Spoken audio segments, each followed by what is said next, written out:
Pak Anies tadi menyebut mengenai satu ialah hal rakyat Indonesia teramai itu, justru pendidikan dan juga kesihatan adalah kanta kuncinya. Dalam aspek pendidikan khususnya, sebagai individu yang cukup arif dan cukup berkecimpung dalam bidang pendidikan, menjadi rektor termuda sehinggalah menggagaskan NGO untuk Indonesia Mengajar dan juga bergelar Menteri Pendidikan satu ketika dahulu. Bagaimana dalam kualiti pendidikan itu, cabaran paling utama bagi Indonesia apa? Kerana kalau di Malaysia kita mungkin berdepan dengan jurang ataupun gap yang ada di antara pendapatan dan juga minat dan sebagainya. Tetapi bagi negara yang keluasannya daripada Sabang sampai ke Melawai itu, bagaimana untuk menguruskan kepelbagaian dan juga aksesnya juga berbagai sekali?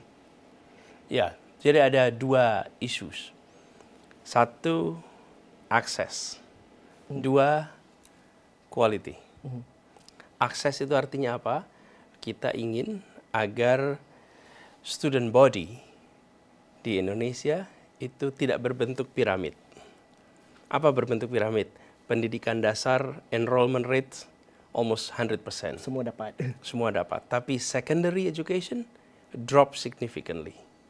Kemudian higher education even much lower. Nah, kami ingin bentuk piramid ini berubah menjadi lurus. Sehingga jumlah bangku atau jumlah kelas SD kelas 1, SMP kelas 7, atau SMA kelas 10 itu equal.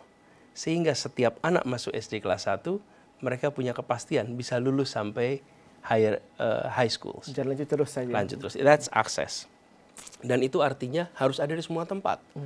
Supaya anak-anak tidak harus dikirim oleh orang tuanya pindah ke kota lain. Tidak harus dikirim dari desa ke kota supaya bisa dapat sekolah. Itu yang berlaku di sekarang. Itu sekarang terjadi begitu. Nah, ini harus dibereskan. Itu namanya akses. Yang kedua, kualitas. Nah, kualitas itu ditentukan oleh banyak faktor tentu. Tapi salah satu faktor yang terpenting adalah kualitas kepala sekolah dan kualitas guru.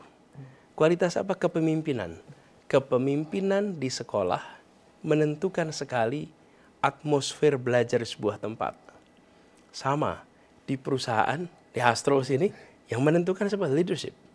Kalau leadershipnya baik, dia akan menciptakan sebuah iklim bekerja yang sehat, iklim belajar yang sehat, dan itu akan meningkatkan kualitas sekolah.